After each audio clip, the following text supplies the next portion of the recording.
Сәлем достар, сіздермен бірге Венерахан. Бүгінгі видеода Каспий кошелек арқылы қалай услуганы төлеуге болатынын көрсететін боламын.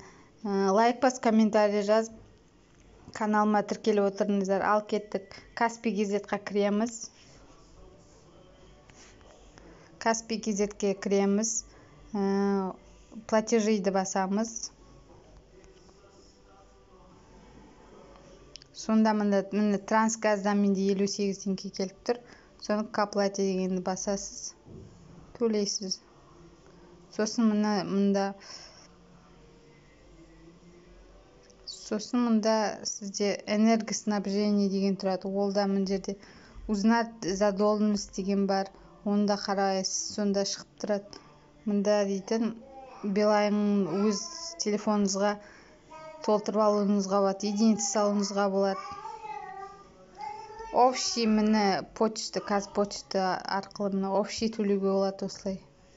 Казактелеком, Цифрал, Домофон, управляющий компания, лифт, техобслуживание барлығын, отопление, су, энергоснабжение деп, осының барлығын сізде келіп тұрса, соны общий төлеп жүруіңізге болады.